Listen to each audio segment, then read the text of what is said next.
Good evening, everyone. Let us welcome Gopika Chaganti, our next resource person. Madam is head of and researcher and innovation at Quantum AI Global. She is contributing to advancing quantum and artificial intelligence solutions by bridging the research and product gaps. She is a well-mannered resource person and well experienced in quantum computing. We will welcome ma'am. Ma'am? Ma'am? Yes, am I audible? Good Yes, evening, ma'am. everyone. You are audible, ma'am. Okay. Please welcome, ma'am. Thank You you. can take over the session and continue with the presentation, ma'am. Thank you so much, Murthy Garu. A warm evening to one and all. Namaste. I hope you still have the enthusiasm and spirit to keep listening to this knowledge sessions. I really hope, because we'll have a short discussion only, maybe until 4:35 initially, and then we'll take a short break and go to the next session, which again will be dealt by me. So all having said and done, this week in this ATAL FDP on quantum computing and AI convergence, I have gone through each of the topics. Many of you must be very enthusiastically looking forward to actually implement quantum computing in real world applications and to actually address the challenges and shape the future directives. I'm sure each of you have that because you're all professors and you have a group of students whom you can work with and take this technology forward. So these two sessions will be the cornerstone of how we can take this technology of quantum forward. So once we understand quantum as four verticals: computing, communication, sensing, materials, and devices. So we have four verticals in quantum. Usually when we say quantum, people would confine only to computing. And I think this specific session series is also about computing only.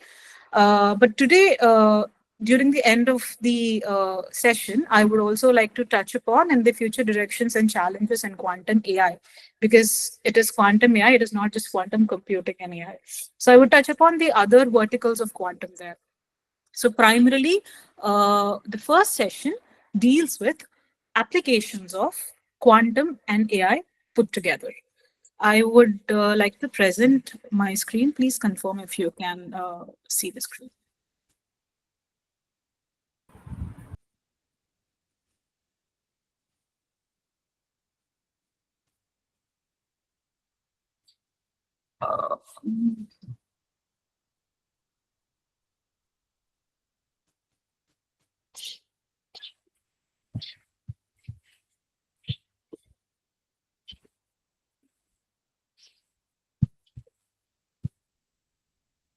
Just a second, system settings.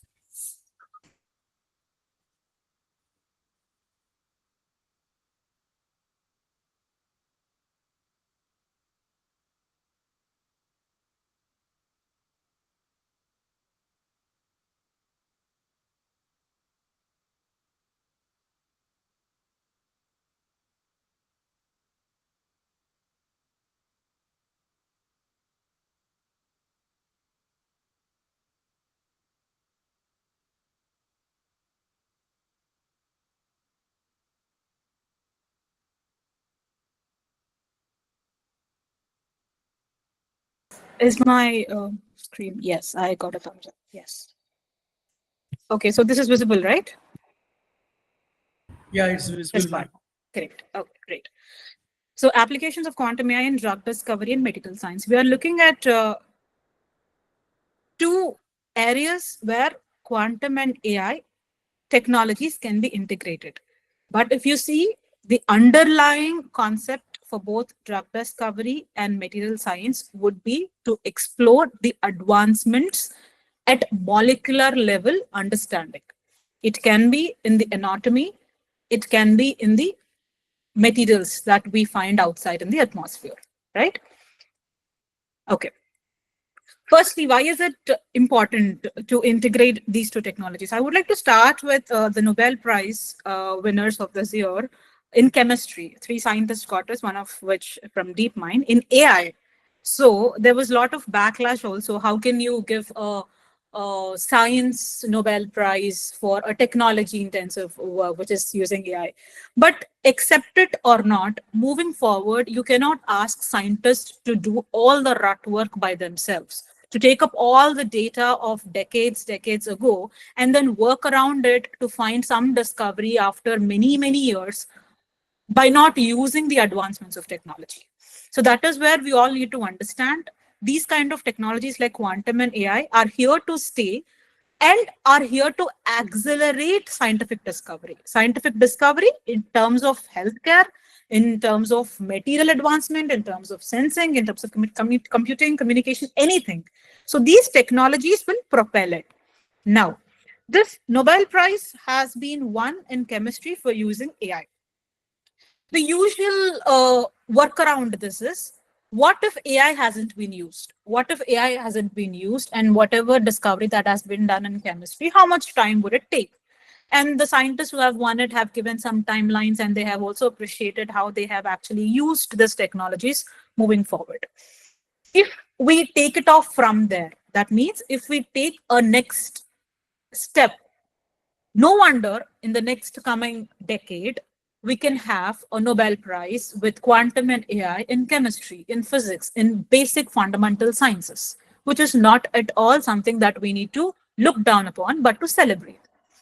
So drug discovery is a time-intensive and expensive process. We all know that. Why is it? When COVID has come, people were wondering what would be the good vaccine for that type of an RNA, for that type of a virus. And we had a lot of data available with us. We had computational power also. But what we could not match is that the target which we are looking at the virus and the existing drug combinations. Will it match or not? Whatever drugs that have come from pharmaceutical companies have reached to a point, but they were not a cure. That is why we've got a lot of side effects, which I'm going to talk about the upcoming slides. So often, which takes decade to decade and a half, and slow process and cost intensive process. Why? Because the molecular exponential complexity to actually model will take a lot of time. In this case, over 10 power 60 possible drug-like molecules. Suppose you have a molecular library, you have a set of targets in our human body, which molecule will go and hit the target of a particular disease prone protein. If you see the binding problem. Now, this session will not just be theoretical. I would like to give examples of industry also, what we are doing. So here I would like to take upon Korea Institute of Science and Technology, KIST. So what they have done is, using existing quantum computing resources without error mitigation tools. I'm sure in the last 5 days, every speaker must have told you the roadblock is, it is Niskera, error, it is fault tolerant, they are not fault tolerant, error mitigation techniques are still advancing. Now, enough of complaining, but what we can do with the existing resources of quantum computing power, whatever 400 qubits or 500 qubits or 1000 qubit target IBM has or other vendors have, what we can do with it. So what KIST have done is, they have made a molecular model which works with qubits. I'm sure qubit is something that you have heard of all through along, QUBIT, but qubit. So they work in a higher dimensional space than qubit with the limited resources of quantum processors that we have. I would like all of you to make a note of qubit versus qubit. So what they have done is, they have modeled a 16-dimensional molecular model for a photonic-based system, for a normal a molecular binding, a drug discovery process, and they have actually achieved it in 16-dimensional space. As we all know, why are we bringing quantum to AI in the picture? Because when you have a real number, when you have a complex number, when you have a lot of parameters that you want to process, you require higher dimensional space. This higher dimensional space, which uses complex numbers, in quantum computing, we are calling it as a Hilbert space, which have infinite possibilities. That is the power of quantum. That is what we are talking about. Now, so why quantum computing is clear for drug discovery? Wherever classical systems have a roadblock with the current resources, the roadblock is very simple. If you see, whatever, when you're trying to solve in a quadratic time, you need to have an exponential time. So this kind of a acceleration is what quantum is bringing to picture. Examples for this in molecular simulation, protein folding, and binding affinity. These three things I would like to explain. I'll come back to the real world application, but I would like all of you to take a good look at this. Right. So drug discovery, if you take a good look at drug discovery, there are different phases. Preclinical phases is where you make a hypothesis. A hypothesis means what? You know a disease, you know which proteins are contributing to it, and you know which molecules can be a good compound to be a cure or a vaccine to that particular disease. And this molecule getting binded to this protein so that you create these antibodies and the disease will be cured. So you make a hypothesis, which is in a preclinical trial, and then you start with the phases, phase 1, phase 2, phase 3, wherein there are a lot of resources, there are a lot of people involved, there are a lot of regulatory involved in everything. Now, the whole process which we are discussing about is not just in weeks or months, it's in years. Like I said before, 10 to 15 years is something that most of the pharmas for new kind of diseases or kind of mixed diseases, which are not general viruses, RNA type of specific genetical mutation diseases, will take a lot of time. Now, where do these clinical trials fail? So clinical trials, as we all know, time taking and lot of financials involved in it. Now, where do they fail? They fail at phase 3. So 40%. So if you see 40% fail at phase 3. Now 40% failure at phase 3 is not a normal thing. That means you have to scrap everything and go back. So you have a candidate molecule, you identified a target protein related to a disease, and now you need to shoot the pilot. That is where you have no clue what to do, because the problem is either in efficacy or toxicity.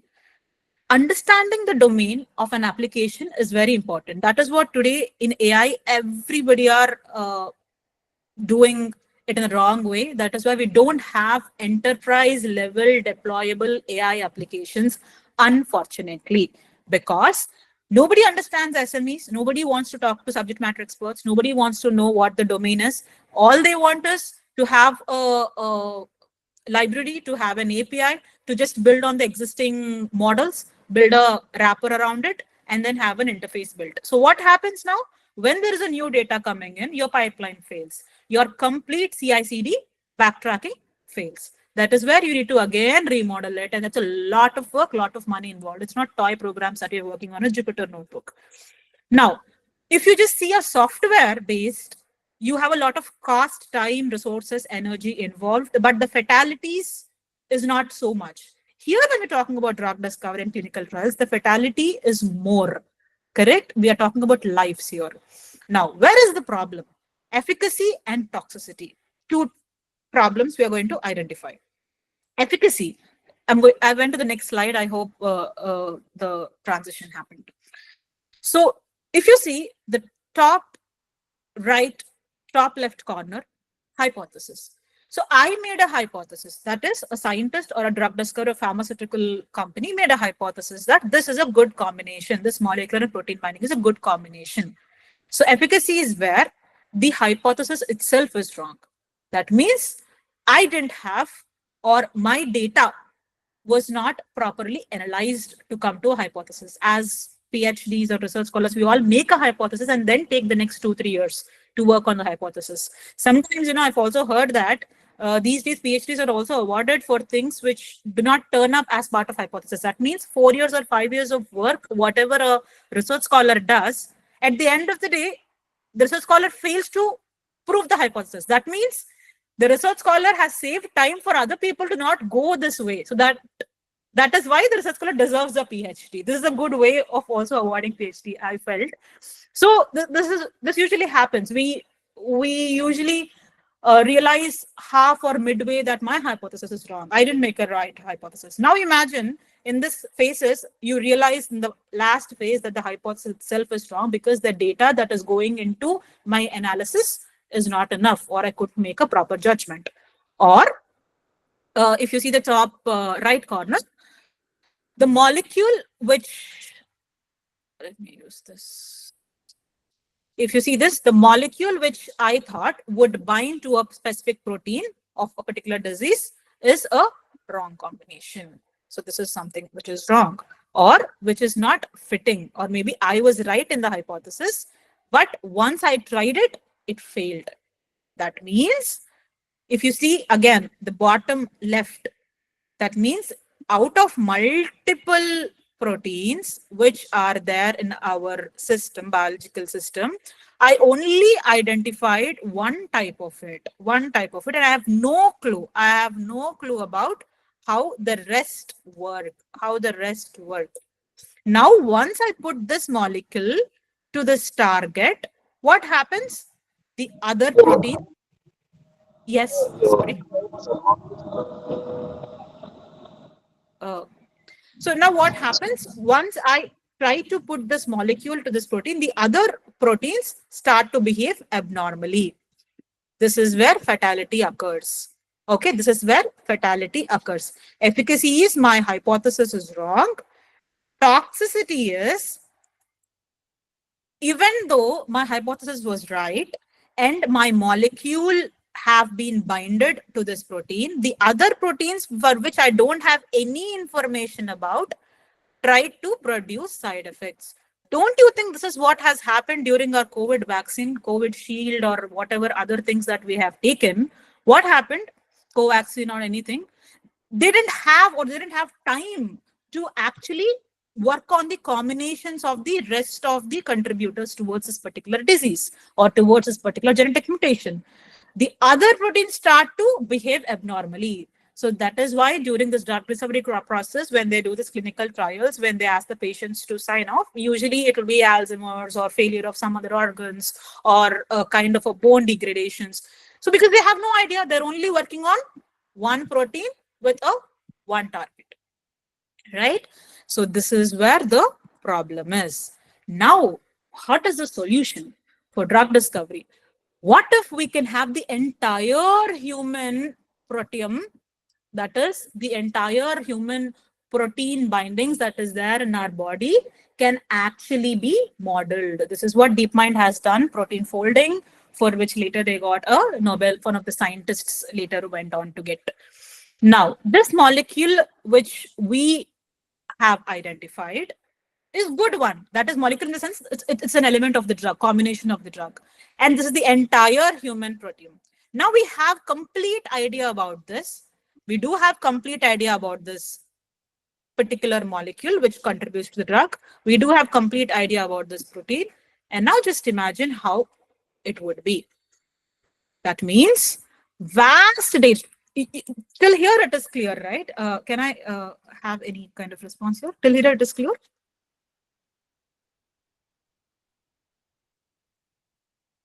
Hello?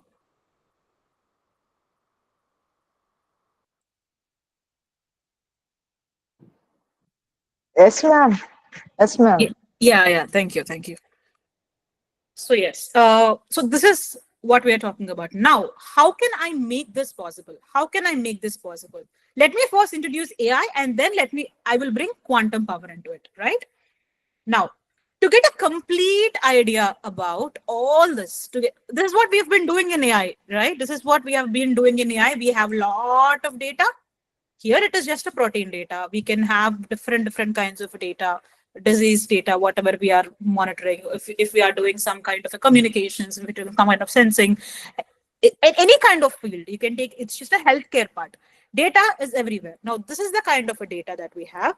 Just imagine vast data coming from academic literature, previous experiments, decades or maybe a century-old experiments, multidisciplinary sources. That means data coming from different sources. We are actually creating data lakes today. What is data lakes? Data warehouses coming from different sources keeping it at one place and then creating a normalization and then doing all the pre-processing ETL and then going into your models, right? That will enable your drug discovery. Now, initially, we will create a causal AI graph. What is this causal AI graph in this drug discovery process? That means we are arranging cause and effect relationships. What is cause and effect relationship? What can be the cause of a disease? Which protein is actually enabling that disease or accelerating that disease? And what is the effect of it on the human body? Which drugs known in our literature can actually mitigate it? And what is the new relations that we can make? All this is present in this vast data. That is how we can have a causal AI graph, right? From previous experiments, from previous literature and other sources, we have this causal AI graphs. What will happen? This causal AI graph, we are giving it to a quantum computer. We are giving it to a quantum computer. Now you can ask, Gopika, it is a nest error. Can we have such kind of a depth in the circuit?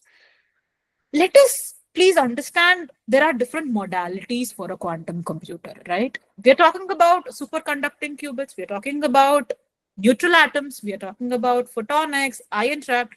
There is gate based. There is also annealer based, which is kind of proving a lot of significant results for a specific domain applications. If you have a quantum inspired algorithms that can be worked, if you have quantum models working on an annealer, which is very good. If you have this quantum models working on a gate based, it is very good. On a different hardware, superconducting doesn't click, go for a neutral atom, go for a ion trap, go for ion Q, Xenadu. You have different examples, right? IBM is superconducting qubits. Google has one thing, Microsoft has one thing, right? Now this causal AI graph, you give it to a processor which can compute exponentially, That means can take all this into consideration at a time. This is where your quantum mechanics, the principles comes into picture, superposition and entanglement.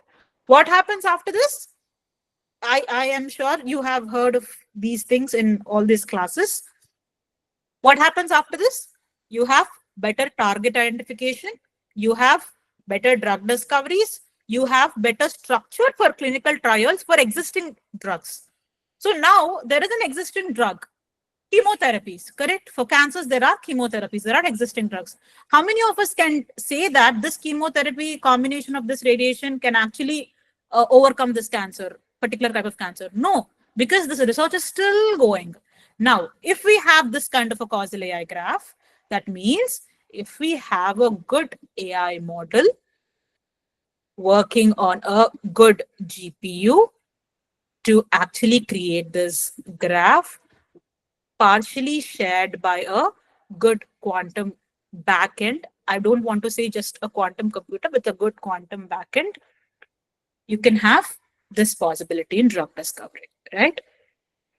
Now, this is the process of drug discovery. Who is doing currently? I'm going to go back to this real world industry applications. Who is currently working on this? If there are faculty members from chemistry, physics, or any other domains who would want to work with, I would suggest please go and look out for pharma collaborations with quantum industries. Roche and Cambridge Quantum Computing, they are working on algorithms. Now, if you say quantum AI in drug discovery, what is quantum AI in drug discovery? It is so abstract in its name. So when I say quantum AI in drug discovery, I am either talking about creating algorithms, I am either talking about creating data backends, I am either talking about creating quantum models, I am either talking about creating a good quantum hardware that is suitable for this kind of a specific application. Now it's up to you, where do you want to fall in place, right? So these people are doing in quantum algorithms. There is Biogen and OneQubit. They're trying to solve neurological diseases, schizophrenia, Parkinson's, Alzheimer's, these kind of exploring quantum methods.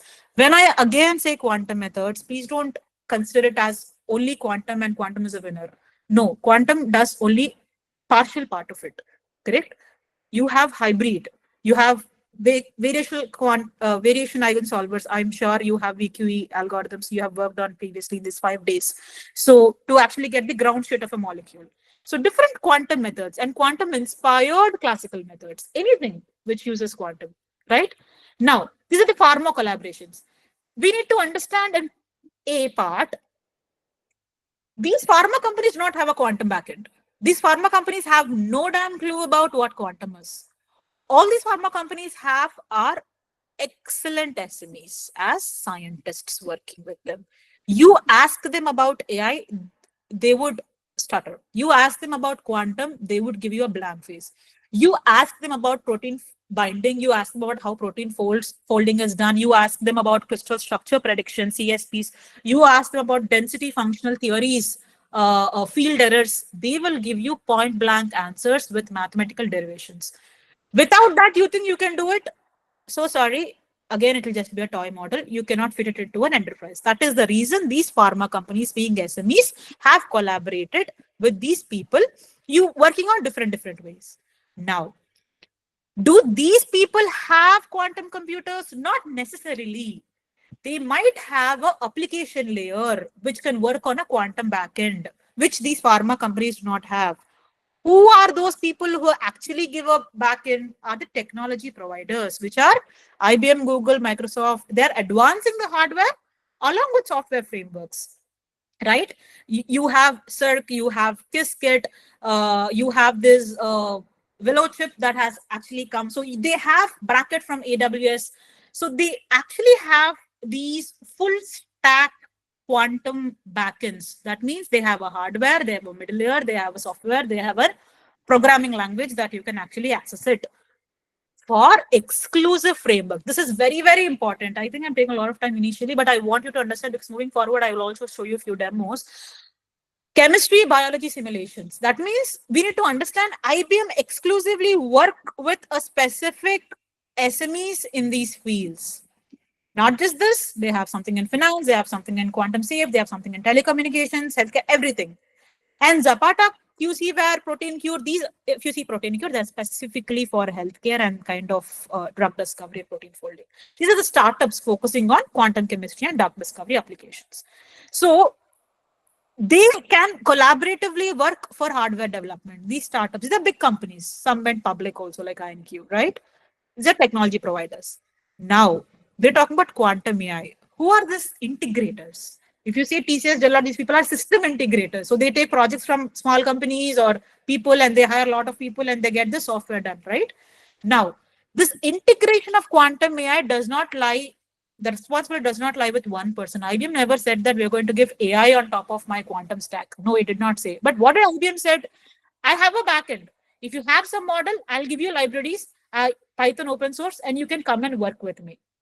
Right? That is what QSVM, QNNs, we are working. That is a combination of both modeling with AI and using the simulators or actual quantum computers.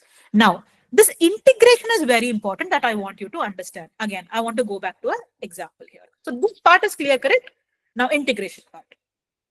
Now, what is a traditional drug discovery timeline? If you see 12 to 15 years, we already established that starting from target identification to filing and launch, it is a lot of process.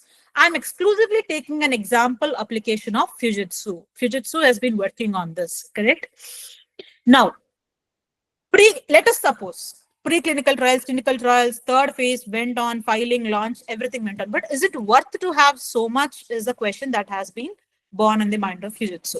That is where they have sought a global expertise for quantum-inspired technologies. Very important. There are quantum-inspired technologies that you need to see. See Toshiba, see Fujitsu. They are working with quantum-inspired technologies, right? So where did they actually put their effort in? They have actually put their effort in this place. Now, always remember, when we as quantum aspirants want to work on quantum, we observe, we identify a problem, we strategize, we then use our knowledge, we implement it. But initially, this stack will not change. If you see, the traditional way of working with drug discovery will not change. Something in between will be accelerated. Something in between will be accelerated. This is where, as enterprises, as academia personnel who would actually want to work with industries, or as industry people, we who would want to work with academias, we need to find this sweet spot. The sweet spot. So in my pipeline, in this problem implementation strategy, what is that area where I can target and accelerate? What is that area which is taking most time? What is that area which is taking most time and most money? Sorry, but as industries, we always bring money onto the table. And I'm sure every enterprise should care, institute should care about money. What is time? What is money? Which part is most consuming this? So you need to identify that. Then you will get a point. Okay. Let's search for new discovery molecules. Now, discovering this part is taking a lot of time, because every time I discover something, my protein is not behaving properly. It is not binding, or other proteins are behaving abnormally with the binded protein, which is again efficacy toxicity problem, sorry. Next, lead optimization and analysis using machine learning. So, okay, why optimization is important in ML? Why gradient descent is important? Why do you actually care to step up or step down? Why do you actually care about the barren problem? Why? Because at one point, it will be generalized. At one point, your data will converge. At one point, there is no way that you dump a lot of computing power, you dump a lot of data, it will go nowhere. You will hit a wall. So this is where you need to work on this optimization. And value optimization is something which quantum will not take responsibility for. Quantum takes responsibility for identification and combination. If you just throw all this to quantum, it will throw back to you. I'll come back next. But optimization, which is very compute intensive, it will say, do your part. Do your part. I will contribute. As QML, I will come into picture. If you have this high dimensional from qubit to qubit, I will do. But mostly the lead optimization with the current NESC era, I would say work with 80-20 principle. 20% only quantum can contribute. 80% you rely on advanced ML techniques, right?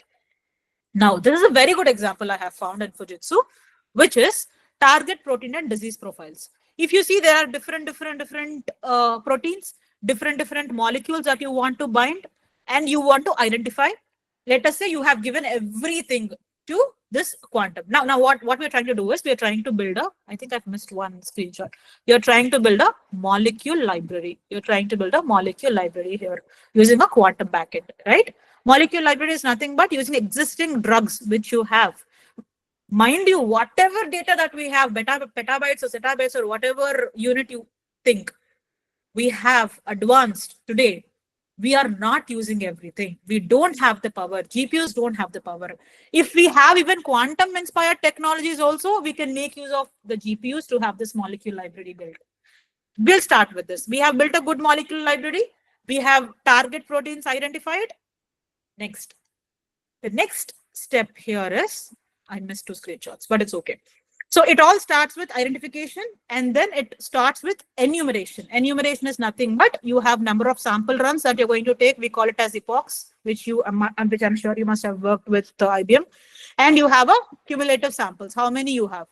Let us say 10 trillion molecules. 10 trillion molecules contributing for a particular type of a genetically advanced disease. Okay. And these are the sampling runs. The more it starts with 10, 20, 30, 40, and so on. What happens in the second stage? This is the first stage, okay? You are running your epochs, you're running your sampling runs, and I'm talking all about this once you have a good enough backend. You have identified 33,000 to 5,000 successful molecules out of 10 trillion molecules. Out of 10 trillion molecules, you have identified 3,000 to 5,000 successful molecules, which are very good with binding. Which are very good with binding with what? These kind of a proteins, right? And now what happens? Whatever is there in 12 to 15 years, this is not building castles in the air. Fujitsu has already done it. That's the reason I asked all of you to go and search about I'm sure you all know the spelling. TSU, okay, Fujitsu. They have a chip.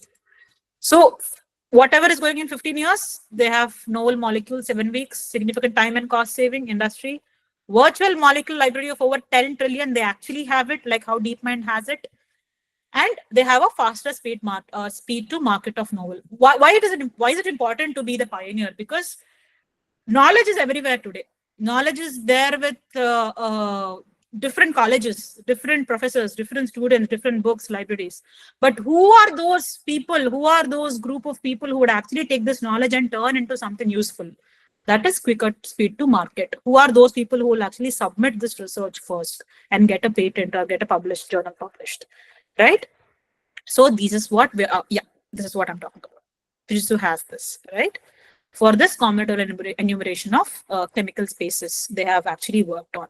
So they've built a molecular library. This has to go before, and they have used these combinations very well. So these two are very important for drug discovery using quantum and AI. So causal AI graph, going back to your quantum inspired, quantum backend, annealers or gate based, any modality, and integration using advanced machine learnings. This example I'll take next. Okay, I'll give you 3 case studies. I've given you just 1 case study. I'll give you 3 more. So advantages of quantum drug discovery. I don't want to just bore you with speed, accuracy, cost, novel discoveries, because it is all about, see, I remember when I talk about advantages of quantum and drug discovery, I remember studying software project management, functional and non-functional requirements, which again, accuracy, reliability, safety, usability. I never understood what it was until I went to industry and actually deployed a software, enterprise level software, until the client thrashed us. What kind of a software did you build for us?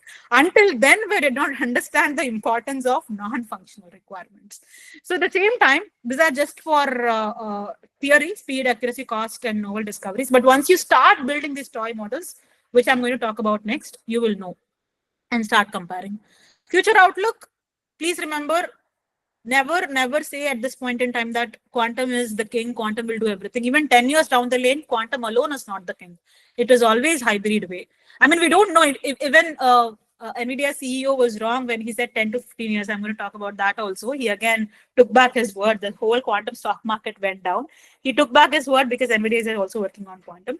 But for now, it is always quantum and classical, because it's just a simple thing. You don't want to use quantum for a 2 + 2 = 4 problem. You want to actually use quantum for something which is high dimensional. People who worked with high dimensional data understand where we are kind of hardest problems, NP hard problems, traveling salesman kind of problems, heat management problems. Ongoing advances, we have different breakthroughs. Okay, right? I wanted to take good amount of time to establish the fundamentals, because tomorrow when people say quantum drug discovery is a piece of cake, you're going to tell them number of molecules, which industry is doing what, where it is going wrong, or where are we having a bottleneck, and the complexity of it. Okay. Case study 1. I'll give you 3 case studies. Case study 1. When I share this, you can actually click on these links and go back and actually work on it. The big idea was IBM protein ligand affinity. Protein ligand affinity is nothing but trying to find a good balance what binds to a specific disease. So what they have done is, initially they have built a pipeline where a classical model extracts 3D graph features. Okay, now what happens usually, you have a molecule, they initially do a crystal structure prediction. It is all SME based. That is why I told you it is very important when you talk about application in AI or quantum, sit with an SME. Otherwise, we will not understand all this. We'll not understand why should we have 3D modeling. This is what people have done so far, right? And then you require a QPU, hybrid systems that are used because current QPUs are small and noisy.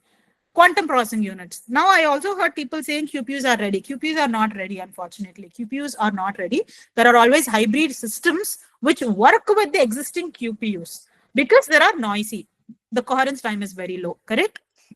They initially have taken a data, as we do, PDB bind. You can actually take this data, binding free energies. They have regression model basically, and they have done a split train valuation. Everything is there in this paper for basically to pre-compute classical descriptors. So fingerprints, the scores for baseline models, which are actually contributing into this protein ligand affinity.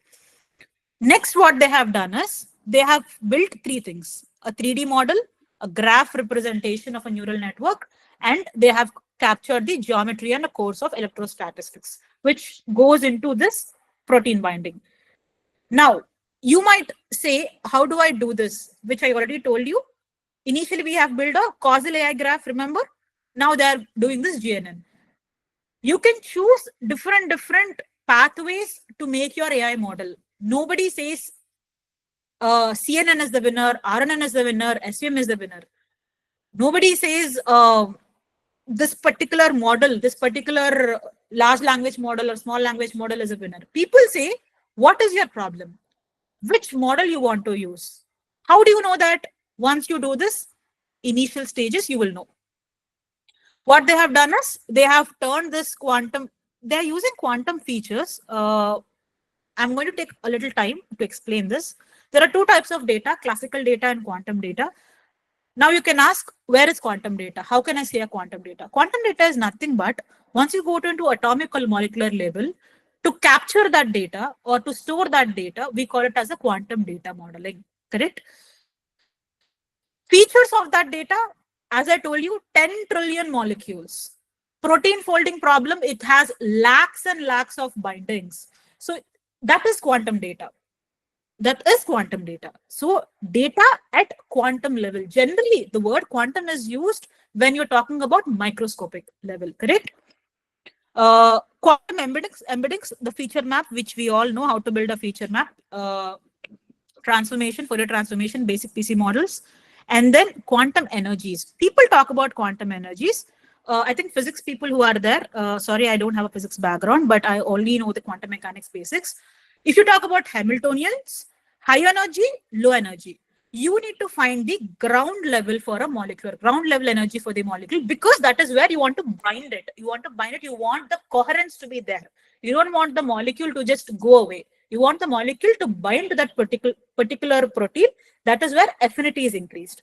So this is where you find a chemically meaningful fragment once you understand how this process goes on.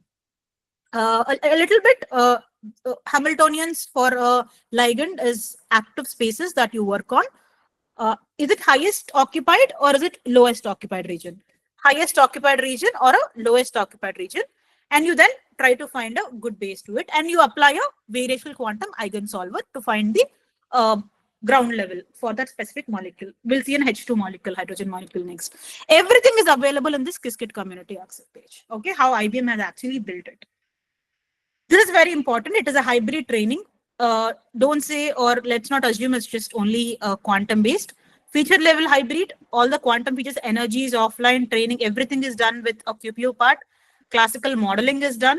We are combining both together, and end-to-end hybrid. When I say end-to-end hybrid, that means always remember, when you build a quantum circuit cannot be deep because they don't have a proper QPUs. You need to manage number of parameters you're encoding, number 1 point. You need to manage number of gates you're using for superposition and entanglement. And it has to be bare minimum. It need not be shallow, but it has to be bare minimum. After this, you need to have this model which should run on that circuit. Correct? This is the last part of it, which is the classical optimizer. Okay. This is the basic IBM hybrid model. Everything is available in these two papers. One is physical review and this. You can go and see how it actually works. If you can do it better using 3D CNN advanced models, which is very good, GANs also you can use here. Next part of this is reshaping drug discovery for simulating molecular interaction, which we've already seen. Prediction accuracy has improved 30% compared to classical methods. So whenever a big company makes a claim like this, always take it with a pinch of salt. So prediction accuracy improved up by 30% means it is always space and time. Space and time. Usually when we see an algorithm, how do you measure the complexity of an algorithm? In terms of space and time, correct? Now, when they make a claim like this, in a given space, that is in a given space of storage with the available processors, speed, in a given time to implement that, after which it becomes obsolete. For example, when you say you find a ground state ground state energy for a specific molecule, it will not stay for a longer time. You cannot bind it for a longer time. It only stays for a specific time. Photonics is very sensitive, photonic systems. For a specific space, for a specific, at a specific speed and time, you actually had this type of an accuracy. That's what they're trying to tell you, whole part of it. So they accelerated us, they have a quantum advantage. I'll talk about quantum advantage, quantum supremacy people are using. Market impact, what is the market impact? Pharma companies like Pfizer, Roche, and Novartis. Novartis is a big company. It's also there in here. A lot of headquarters are there around in India, Hyderabad, a big firm which is working in quantum. If you want, you can go and explore. As I told you, they're working with quantum tech firms. These are the quantum tech firms. These are the domain specific people, SMEs. These are the quantum tech firms who have actually used drug discovery process for in quantum. This has strengthened the adoption. So what did IBM bring to the table? I can say IBM pioneered in this field so that other people have come into picture to work on this. So these are the few evaluation steps which IBM has used specifically for drug discovery, which is completely available here. Okay. Evaluation techniques. Normally we use this evaluation techniques like for a regression model. What is the root mean square error? What is the area under curve? General, if you're using k-means or cluster means, general evaluation, general baselines. For classical only, what is your baseline? Always remember, when I claim my application has quantum advantage, I need to have some baselines. Benchmarks, correct? So what was the classical benchmark? Once you extracted quantum features, though it is a toy model, once you extracted quantum benchmark features, how did these benchmarks change? And what were the previous reporting percentages of these papers? Hybrid in the sense classical. All this is there in this specific literature, okay? In times of complexity, time for training, okay? Always have some baselines. Even though you have an SVM, you have a QSVM, CNN, QCNN, whatever it is, always have some baselines. I would ask you later when you have time, once I share this, it's a toy examples, how Google Quantum AI has also done. IBM has pioneered, and then Google Quantum AI has also done with spin orbitals using just 4 qubits. Just 4 qubits. It's more than enough for finding the highest and lowest energies for their data set. And there is only 2-3 entangling layers. That means if you take a circuit, you just have 6 lines. They have used combinations of hardly 4 to 5 gates, correct? Practical constraints and how teams work around them is, firstly, you need to have a specific model or specific space you want to work with. And then what is the measurement cost and noise? There is always volume, veracity, 2 things. Veracity is the different types of data that you're bringing. Volume is how much data that you're bringing. For every data that you add, there's a measurement cost for it, because as you know, it will collapse. At the end, the qubits collapse, and then you measure it based on the probability of occurrences. You need to measure it for people who actually, who worries about the second point? Who worries about the second point? People who want to access IBM over the cloud, they use 1,000 epochs, and then they optimize to 900 epochs, 800 epochs, and they can actually see the measurement cost coming down. IBM has a specific calculator. Measurement cost is coming down. If you attended any IBM summer schools, they actually say, they give a problem statement, and they ask you to reduce noise. At the same time, reduce the measurement cost. You cannot use multiple poly measurements. You cannot use multiple gates. It's like actually optimizing your array, actually optimizing your sorting. You have different sorting techniques. Why do we choose a specific sorting technique, a specific application? We want to optimize something at the back end, correct? I can use 10 gates, 5 gates, combinations, and then still solve the problem. But complexity is rising. Same thing. You need to have optimized way. Bottom line is, you can generally tell anybody who is starting in this beginning stages of drug discovery, find meaningful fragments where you want to work with. Chemically meaningful is nothing but find a specific domain where you actually want to work with. I would suggest go to DeepMind, protein folding, Kaggle, take a toy model data set, take an access to an IBM quantum computer or a simulator or a DWeb annealer, find a good combination 2 to 8 qubits, because beyond which we cannot work with at this point in time efficiently. Find some benchmarks, and then normal pipelines featuring training and classical. Rest follows. This is just a follow-up for that. There are different bottlenecks. People initially used this traditional bottleneck, and then they have entered crystal structure prediction, CSPs, which is nothing but 3D modeling. Combination of Pfizer has done it. The second example which I'm going to give is Pfizer has done it using quantum physics and AI. See, people don't use quantum computing and AI. People use quantum physics and AI because they want to build strong principles. First principle theory they follow. They don't follow based on technology. They follow based on the science. So what is the science behind quantum computing or any quantum technology is quantum physics, quantum mechanics. So they have actually accelerated their drug discovery using the combination of this. What they said is in this. So after this, the upcoming slides, I have used these links. Wherever I say something here, you can directly go here, click on, and whatever they said they are working, the results will be here. To perform a single crystal structure prediction, cloud servers may 1 million laptops. In our normal colloquial languages, 1 million laptops they have used.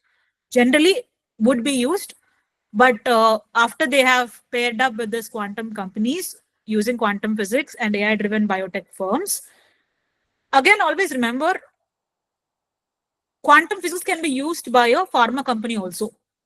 How? When a scientist has a basis in physics, in a traditional physics, Newtonian physics, the person can actually adopt quantum physics and work on the same equations, same dynamics, and accelerate their drug discovery without even using any kind of a quantum backend on theory, on paper. But what they realized is to actually implement it, they require 1 million laptops classically. Now what they want to do, they want to actually use a proper quantum backend to make use of this. That is the only thing. So Pfizer started with quantum physics plus AI, and then they realized to actually implement it, it require 1 million classical systems, which is not possible parallelly to pair them up, decentralize it. So then they realized we're going to go for a quantum backend. Pfizer and Excel API, these are the two companies. Predictive tasks they have reduced. This is the example for crystal structure prediction, CSP, how they have actually worked with this density function theory, DFTs, and the error mitigation techniques, which is completely SME based. All this you can find. Pfizer Google Cloud, if you click this, you can have this Google Cloud, how they have actually combined with Pfizer data, and they have made use of Excel Pi models to work with it. This is second case study. It's the same thing, follow up. From weeks to months, they have actually reduced the crystal structure predictions. Everything is documented here. Next, Accenture. Accenture and Biogen. This is very interesting. Accenture and Biogen recently have done this multiple comparisons for efficient pharma R&D to improve the patient outcomes. So who have participated in this? Accenture Labs, 1qubit initially have provided. No, they provide quantum software. They don't provide quantum hardware. Biogen, who was a pharma leader for neurological and neurodegenerative conditions. Anybody in this group who would want to work with quantum AI and drug discovery, neurodegenerative diseases, conditions, they have a lot of data, whoever companies I have shown or I have displayed now, we can start with there because the data is massive, the problem is huge, the impact is significant here if you combine it. There is a good literature study also for this. So again, in just 2 months, they could have they have done all this work and they have a tangible results. Unfortunately, nobody has a go-to-market product yet, as I told you, because quantum is not there yet. But it doesn't mean that no product means it doesn't directly translate into no research. As I told you, Fujitsu had done, Korea Institute of Science and Technology has done, IBM has done, Pfizer has done. Internally, they are using quantum physics. Internally, they are using small resource models to develop drug discovery or binding problem solutions. Externally, there is still no tangible products yet. These are a few industry partnerships. This is the overall theory. Again, when I say QBO models, quadratic unconstrained binary optimization models, please use annealers. Please use annealers here. Annealers, I would suggest D-Wave. Okay. I'm sure previously all your speakers has worked with Penny Lane and IBM. Sorry if my handwriting is not good. D-Wave. Okay. So Penny Lane and all for classification, regression, quantum kernel problems, it's good. Okay. But once you have a proper mathematical modeling, approximation algorithms, uh, if you can work out a good quadratic unconstant binder optimization model for your given molecule or for your given hydrogen or energy level Hamiltonian, to just specifically Hamiltonian, please use D-Wave annealers. The access is also free. You can have, I think, 5 minutes of access. Just log in, you'll get access similar to Qiskit. This is the combination has used annealer. So previously, these people have used gate-based. This combination, which is pharma, MNC, and quantum company, they have used D-Wave annealers, correct? Please go and check out this for a basic POC. Drug discovery part is complete. We are going to the last phase of this session, which is material sciences. Now, what is material science? Again, we are talking about advanced materials. Today, you look around, whatever we use, from the dress that we are wearing, from the table that we are sitting on, chair that we are sitting on, the vehicle that we are driving, batteries that we are using, the utensils, the polymers, the fabrics, the batteries, everything come under materials, nanotechnology, correct? Where can quantum come into picture? Where can quantum come into picture here is nothing but optimizing the combination of materials that can be used for a particular application. For example, solar panels. So if you see the evolution of solar panels, what does the basic solar panel does? Solar panel is built on a specific material to capture the sun rays and convert energy of one form, thermal, to the energy of other form, right? Now, which material actually holds this energy transition is something quantum can help you. Quantum can help you with nanotechnology. Quantum can help you to actually, it is funny, but quantum can help you to create hair which is more likely to be your original hair, correct? Not a duplicate hair. So starting from that, these are a global market example, people who are working on polymer design and chemistry tools. These are the recent developments, identification of inhibitors for cancer. So inhibitors for cancer, again, material sciences and drug discovery together, they work together. Because which material can currently be used into developing a good MRI machine, good sensor, comes under again material sciences, quantum sensing, and quantum computing using AI. These are the few people who are working, startups also for simulation tools. Always remember, before going directly and working with a quantum computer, it is always good to check with a quantum simulator. Quantum simulator, you have higher access. Quantum computer, you don't have much access, correct? Where are the opportunities if there are people who want to work with? IIT Madras has a very good nanotechnology park, correct? They're working on quantum materials. But quantum materials and devices, IIT Delhi got it, but IIT Madras also has a very good park. You can have good catalyst designs for different kinds of a pipeline building for batteries. See what happened, initially Ether has come, two-wheeler has come. Ola, why did we all initially didn't want to trust Ola? Because you put in sunlight outside, you park it, the battery used to just burn out, correct? Because somewhere in the EV, they didn't find the right material composition to make that battery. Even though the mileage was good, the composition was reactive to sunlight. Maybe they didn't consider it. They got it again. They realized it later by the feedback. Battery electrolyte reactivity comes under this. Polymers and functional materials. Where are the gaps? Which polymer can be used for which material? Today, we are saying do not use non-stick utensils because it contains cancer cells. So why can't we make good kind of non-stick materials for our cooking which do not contain such kind of cells? What is that kind of a polymer combinations? Simply, how can quantum help here is quantum just give you different clusters, different structures, different materials which can be combined for your application. I want to build an electronic vehicle. I require a battery which can work for 200 kilometers. Mileage is good. Sometimes I require a battery which is long, reliable. I have my own ways, no? I have my own ways of keeping the conditions. I want to have materials which are environment friendly. I don't care about the durability of it, but however long they are, they have to be environment friendly and they have to be composed in the environment naturally. That is where the natural targets come into picture. So climate modeling also we use quantum AI discovery, quantum AI convergence. These are some industries who are signaling into this work with Zapata, with minimum orbitals of qubits. Next, quick demos. I have given this. You can just click on this. Finding the ground state energy for hydrogen molecule. You can have a toy feature of extracting this docs for a quantum feature. And then crystal structure predictions. You can have a molecule, you can sketch it, and you can see what are the forces which are pushing this molecule to bind to a protein.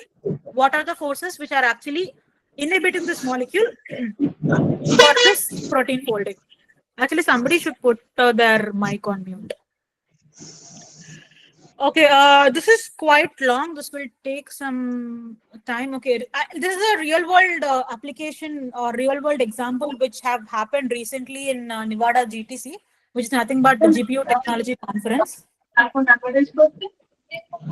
What happened here was initially NVIDIA CEO said that quantum computing it will take 10 to 15 years, and later he was very humble enough. So later he organized this summit and he said that it's just 5 years down the lane. So when he said 10 to 15 years, the whole quantum stock market came down. People thought it was quantum winter, like AI winter in 1970s and 80s. Now after the summit, now they are very positive. But what about this quantum generative AI? Is it something a trending word people are just using to get their publications done? I like this person, Krista Swear from Microsoft, during the summit. What she said is, please read out this if you can. We believe the most promising set of applications in chemistry and material science, biochemistry as well, comes from quantum computer. This is the continuation. Comes from quantum computing combination. We don't want to replace AI with a quantum computer. Never, as I told you. She says that she views a quantum computer as an accelerator, which we have been talking about. It's all about using quantum computer to produce highly accurate data. Highly accurate data, very important. Highly accurate data in the sense, going to atomic level, going to the material level, going to the advanced material, going to the right combination, building the 10 trillion molecule library, getting that data, combining different sources. That quantum computer can do for you. What do I do with classical bits that are highly accurate? I use it for training. Now, she's saying this, okay? What she's saying is, classical bits, we have zeros and ones. What do we do with it? We use it for training data, right? We have this principle also, correct? We split the data, training and testing data. We use it. Next, small amounts of high quality data can make a huge difference. This is where I want all of you to focus on. Today, there is no depth for classical bits. There is no depth for training data, classical data. We don't have quantum data. That means we don't have that 3 to 5,000 molecules. I am changing slides. I hope you can see. Yes. We don't have depth for this. We know we have 10 trillion molecules for drug discovery. We know. What we don't have this part. We don't have 3,000 to 5,000 successful molecules. Now, that is what this is talking about. That is what this particular sentence is about. That if I have high quality data, that is 3,000 to 5,000 targeted data, that is where it is game changing for chemistry and material sciences. That is where quantum computers can help you. Quantum computers cannot help you if you have lot of unstructured, lot of trillions. Today, business cannot help you. Get us that kind of a space wherein you can work with quantum computers. That is high accuracy data, right? When you say Quantum is another company, Cambridge Quantum and Quantum has merged.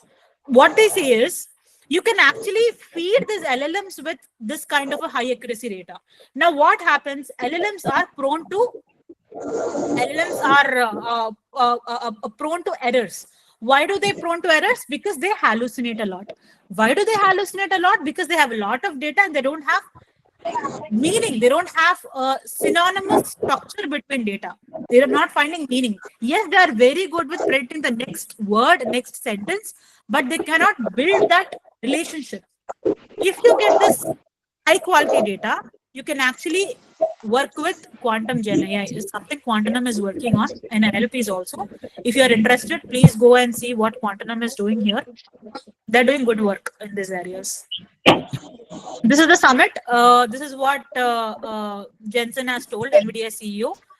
He was actually shocked. He said there are quantum companies who have went public. They were shocked with that. But then he realized that I wish there's.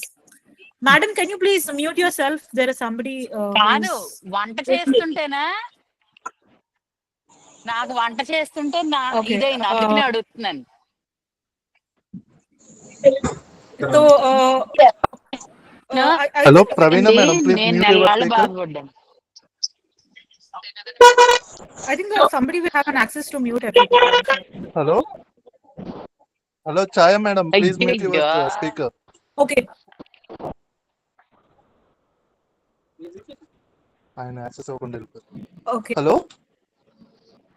Madam, please continue, madam. Yeah. So now what he said is, this is a beautiful thing that NVIDIA is like the top company, $1 trillion company today in the industries or across the globe. Now what he said about quantum computer is something that we need to focus on. Is quantum computer the wrong mental model? Maybe we should think of it as a scientific instrument. So this is the beauty of a CEO who has a background of physics. So he always says this, the next generation should not learn coding. The next generation should learn physics. That's what he said. So what he says is, if you think a quantum computer is a model, like an AI model, like a classical computer, I can just model it, maybe you will not harness the power of it. Use it as a scientific instrument. That is where you will frame the usefulness for it. From replacing classical computing to expanding the design space. When I say expanding design space, what do I mean? I meant that Hilbert space. I meant that high dimensional data that you want to take using your support vector machine. That data that you want to work in that high dimensional space. That data which you want to work with your Fourier transformations. That is where you need to optimize. You don't want to optimize data in your normal fields. You don't want to optimize data for your small training sets. You want to do it at that design space. To take it to that level, you need to consider quantum computer as a scientific instrument. That means you need to understand how a quantum computer is made of. Tomorrow, we are saying AI will come on an OS. That means tomorrow I buy a laptop. I am not just buying a Windows operating system. I am buying an operating system which has AI inbuilt. Now, firstly, I don't know how a classical computer works. Today I can say, today I can start my session saying, okay, we all know how a classical computer works. Let us know how a quantum computer works. I, as a person who is delivering this session, I can tell you, I do not know how a classical computer works because I don't have a physics background.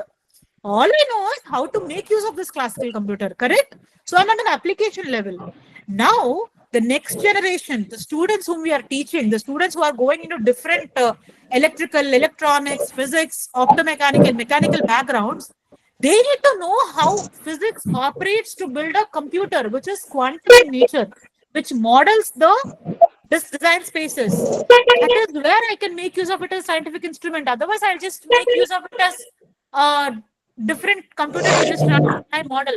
I will do SVM on my classical computer. I will do QSVM on my quantum computer. I will publish a paper. Or I will just say that my Jupyter notebook is running.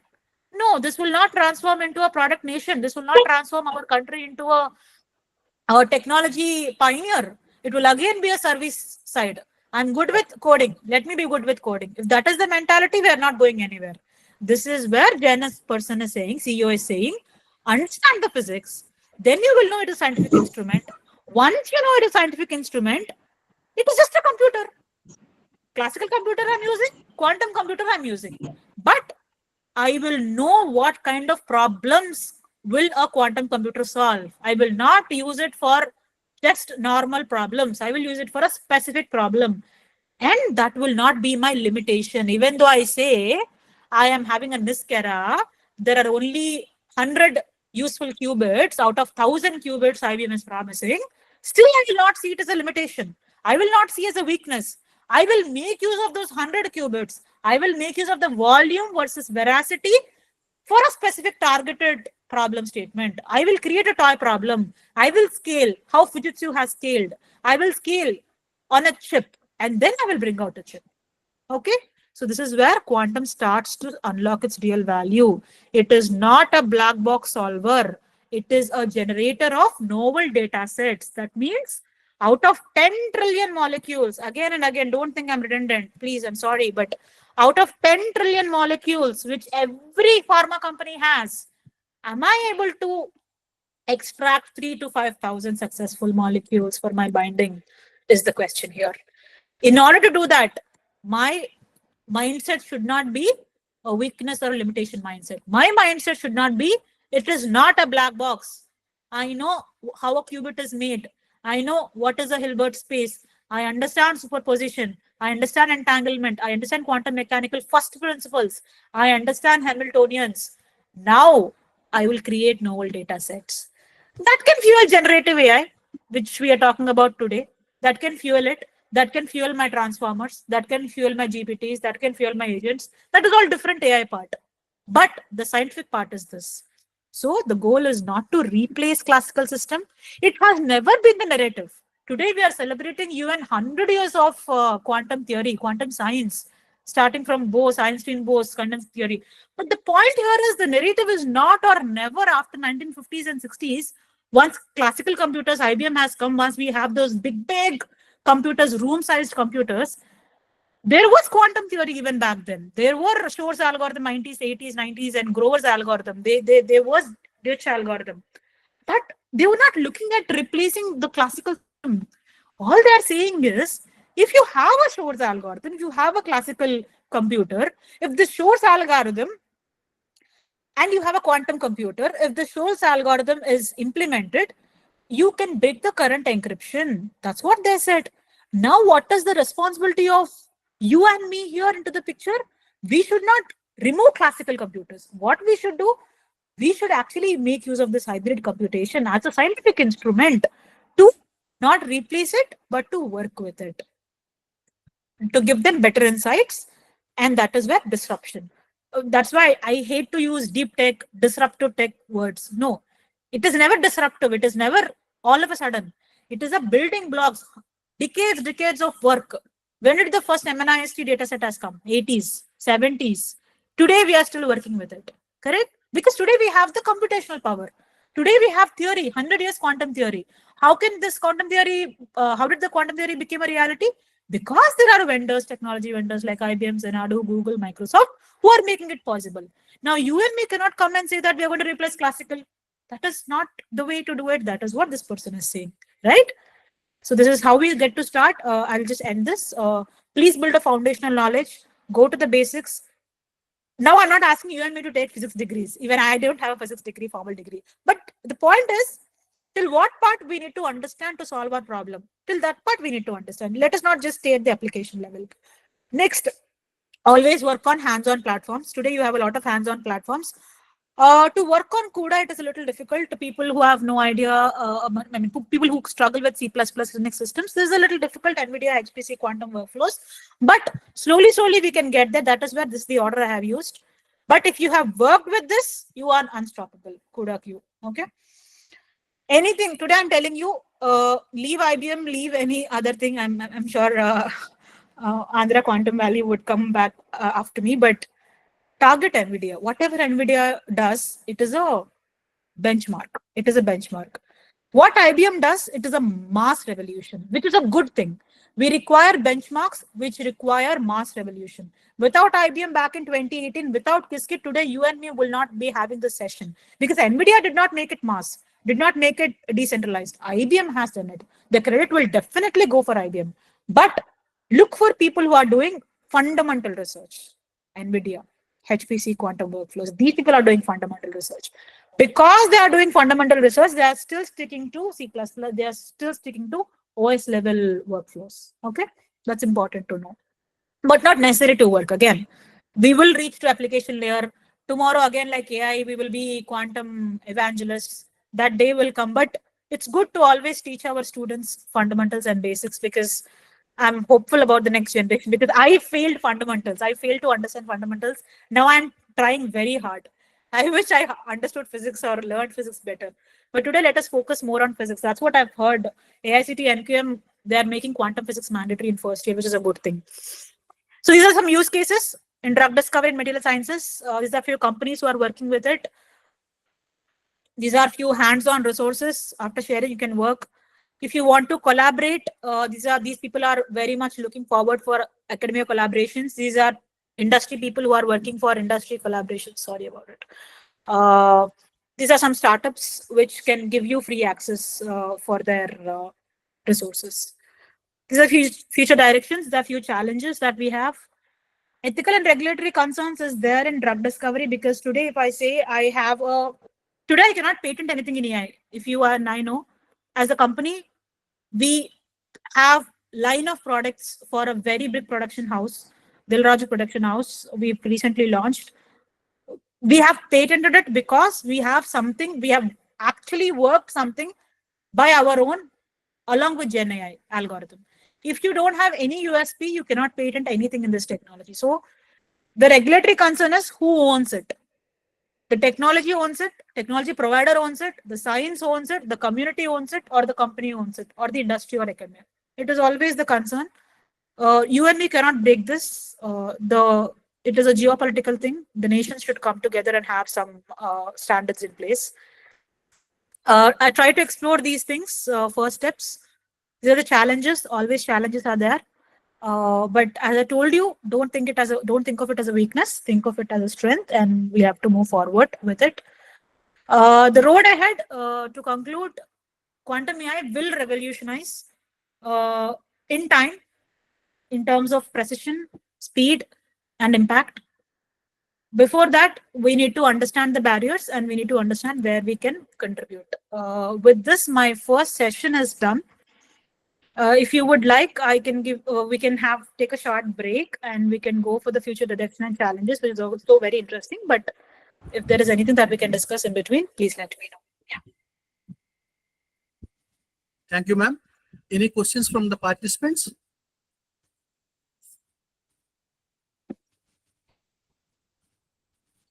Any questions?